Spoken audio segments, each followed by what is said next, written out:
How's it going? If this is your first time here, my name is Christian and I'm an ultra runner. Today I'm going to take you through a full day of eating and training for a 50K and 100K ultra race prep. So this is all actually from my workout yesterday and everything I ate yesterday, so I could calculate out all the calories and the macros for you guys. So I did my best to film as much of like the food and stuff like that as I could. Some of the stuff that I ate, like donuts, was actually from a local shop that doesn't have their nutrition information available. So I just used general places like Dunkin' Donuts to make up for those. So this is gonna be, I think, a pretty accurate estimate, but I mean, I could be off by like a couple grams of, carbs or protein here and there. But if you just care about like the nutrition stuff, I'll just put chapters below so you can just look at the full picture of all of that. Or if you just care about like the workout part, you'll be able to just jump to that too. Let's throw it back to yesterday me.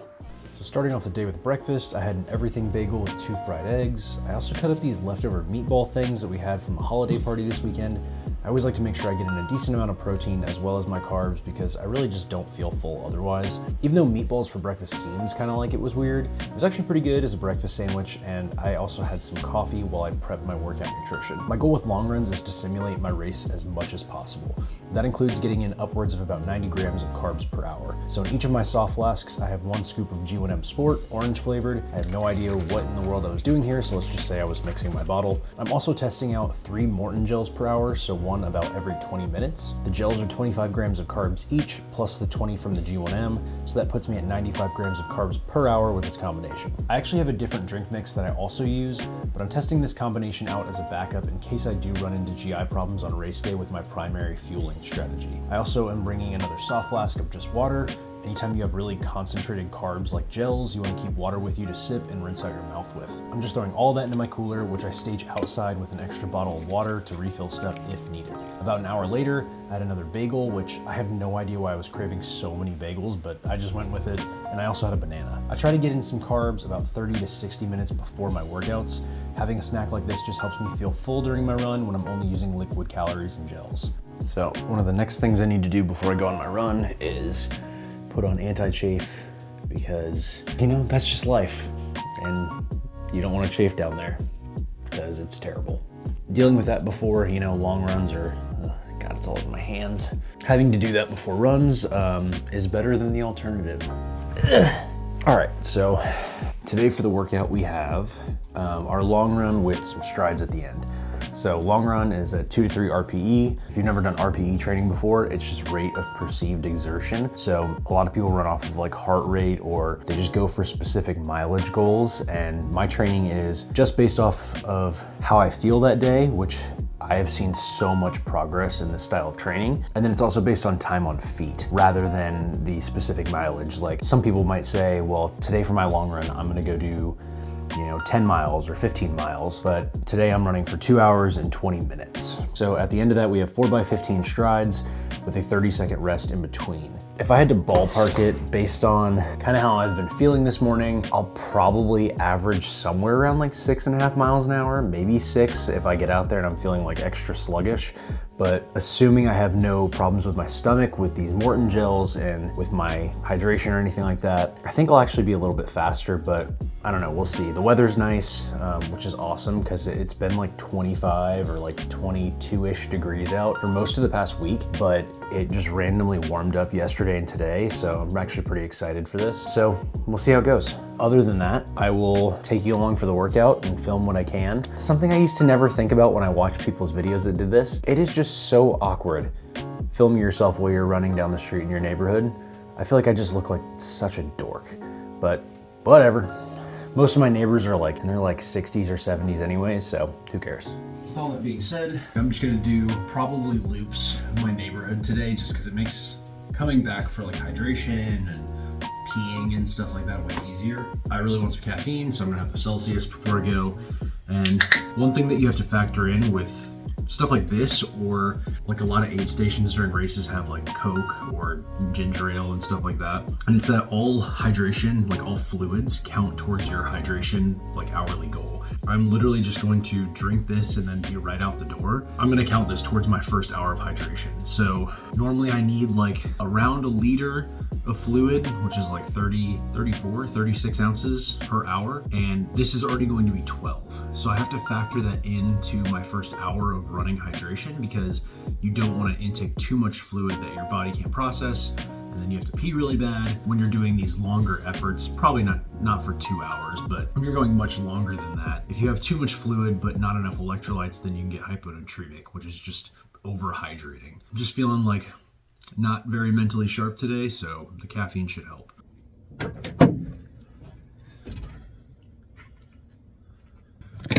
All right, so I'm gonna bring this with me for my first hour, and then I'm gonna leave this, even though I said I was gonna bring it before, but I don't need that with me for the first hour because I'm about to finish chugging this. And then I have my 3 Morton gels. I don't think I've heard anything bad about Morton in general, so we're gonna see how it goes. Maybe it'll be disgusting and I will hate it, and I will have spent a bunch of money on these for nothing, and I'll have to find something to do with them, or I'll love them and it'll be awesome and it'll make my life much easier having found some alternatives to what I'm already using. So, sweatband, because I sweat profusely even when it's cold out. It's been about half an hour since I ate my bagel and my banana, so we're like right on track. You know, there's some days that you get out the door and you're just flying and you feel good on a run. This is not one of those days. This is one of those, like, find every reason I can to procrastinate. It's gonna be longer and longer until we finish the run, unless I just start. So let's go. Yeah. GPS locked in. Alarm set for every 20 minutes for nutrition. Nothing left to do but just get it done. Here we go.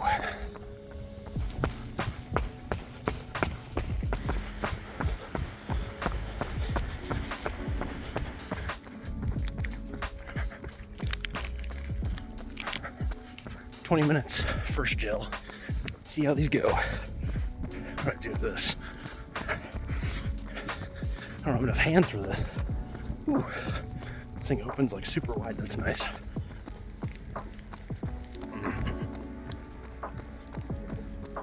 Ugh. Feels like you slightly have to chew it. Don't know if I'm crazy about that. Flavor's fine though. Nah, maybe they're all right.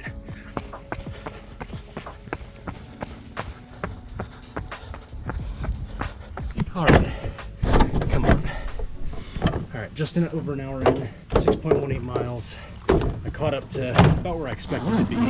Missing a gel. I just hit the hour mark, so I need to down this gel real quick. This is definitely more of a chewy texture than I'm used to, rather than just like a liquid-ish gel. My sinuses are killing me. Not gonna lie, I've been struggling. Not physically, just mentally. I feel like my head's not where it needs to be, or at least it wasn't for a while. All right, replacement. Fresh water. Quick bathroom break. Yeah. Which I hate having to do more than once, but it means I'm well hydrated at least. You guys wait here. Move. All right, I'm gonna multitask. This first hour has been rough, mentally for sure. Also, sorry, I'm talking fast. I want to be fast at aid stations, so I try to do the same in my long runs. Physically, I felt great. Mentally, my head has not been there. I've been super anxious. I can get more into detail about that after the run. I was feeling overstimulated and stuff like that. Turned off the music. I was just feeling like just crazy anxious. Not even about performance, just general anxiety, which fucking sucked. All right, we gotta catch back up. Not a bad aid station stop. It was pretty quick. All inclusive, I think that stop was only like 2 minutes and 50 seconds. It was actually fine time-wise, but I've just been feeling like I'm a little bit behind where I would normally be on a long run. I'm gonna settle back into my pace. We're good. Nutrition staying down just fine. Got in, what are those, 75, 85. All right, got in 95 grams of carbs. First hour, so I'm right where I need to be. No stomach issues. So I feel like so far, all of my problems on this run have been mental, which is very uncommon for me. Usually it's the other way around, where my body isn't keeping up with how fast I want to go and how fast I feel like I'm prepared to go. You know, that's why we do these runs, because if that happens in a race, then I'm prepared, I know what to do. Just take off the headphones, but put on the blinders, just focus inward and keep running. My legs are still feeling strong, which is a good sign. Usually right about the 90-minute mark, is where I feel muscle breakdown. So we'll see in about 20 more minutes how I feel. But I'm feeling much better than I did last week on my long run by this point. I'll get a little bit deeper into why I think I was feeling that way after the run when I break down like all my splits and stuff. For now, we dial back in an hour and 10 minutes to go. Drill number 4. I don't know what happened. We were at just over 9.5 miles, but half a mile ago, everything just clicked. Like, my mind, my body finally realized they're kind of supposed to be working together, and I feel fucking good. So I'm gonna ride this high out. Maybe this is the runner's high. Is that what this is? Never had one before.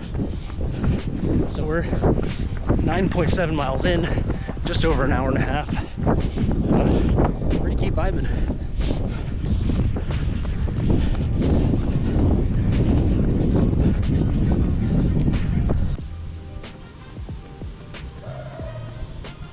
All right, the run is technically over. I already did my strides, but we're a quarter mile from 15 miles. And I like even numbers, so I gotta get home anyways.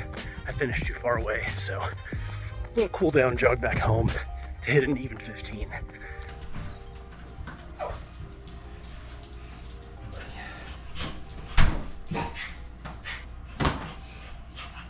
Oh, please move.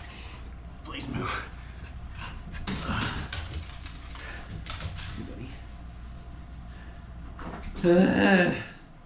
After the run, I had to get cleaned up to head over to my in-laws' house for a family dinner. Gotta brush out all that concentrated sugar from the gels and drink mixes after a long effort like this. I also knew that I would eat everything if I went to dinner without eating a post-run, pre-dinner dinner. My wife left me some of this Trader Joe's fried rice with some edamame added in, and I also made some 93.7 ground beef, which I ate about half a pound of. You can tell from the dead look in my eyes that it tastes delicious. I also had 2 donuts that were super stale but tasted like heaven. For dinner, we had some burgers with some mac and cheese. The kids didn't eat all of their hot dogs, so I had a hot dog with some extra mac and cheese too. When I got home, I had some of the cinnamon bun cake thing and finished off my day with a protein shake with a little extra scoop of G1M to make sure I was replenishing enough carbs. So I'm gonna be honest, it kind of looks like I ate a bunch of nonsense, but I don't eat like this every day. I actually tend to lean more on whole foods like lentils, ground beef, chicken, sweet potatoes, that kind of stuff. Since it was a long run day, I knew I would be burning way more calories than normal, so I decided to ease up a little bit because I've been much stricter with my diet over the past few months. Sometimes I think it's helpful mentally to give yourself a break when you have a long training block. So for my food for the day, I ended up with 4,659 calories with 227 grams of protein, 591 grams of carbs, and 140 grams of fat. I am kind of a bigger runner. I sit somewhere between 195 and 200 pounds, so I have relatively high caloric needs. Sometimes I just don't feel like having to get all those calories in through stuff that I need to eat like huge volumes of. To me, running is supposed to be fun, so I allow myself to splurge occasionally and have some donuts or whatever else sounds good. I also have been slowly losing weight as my running volume has increased, even though I feel like some days I spend all of my free time eating. One last thing I wanted to touch on is something that I've been thinking a lot about the past few weeks. During my run, I mentioned feeling anxious and how that was kind of affecting my workout. I've always had a tendency to take things really, really seriously. Because I'm training for a series of big races next year with the NRG Trifecta, I think that I was allowing that pressure to perform on top of life's other responsibilities to get in my head a little bit. Even though I'm not a professional runner, I do strive to have great results, and that's fine. But I do need to keep in mind that it only matters as much as I allow it to. Now getting to look back at that workout, it was actually pretty solid. My average pace was 9:51 per mile for just under 2.5 hours. And you can see from the mileage splits that I definitely had a little hiccup early on at mile 3 as I kind of got my head sorted out. And then at mile 7, I had that stop that I briefly talked to you guys and swapped bottles and gels to practice my aid station routine. Other than that, it was a pretty steady run. I'm especially happy that the last 3 miles were dialed in, even though I was starting to feel some muscle breakdowns starting to set in. But overall, I think this bodes really well for how things will look in another 9 weeks or so come race day, because I haven't even started my speed work yet. So if you enjoyed this type of video and you're interested in seeing more of it during my speed work training block, then let me know, because I'd be happy to mix it up a little from the usual educational style stuff that I do. But until then, I will see you in the next one.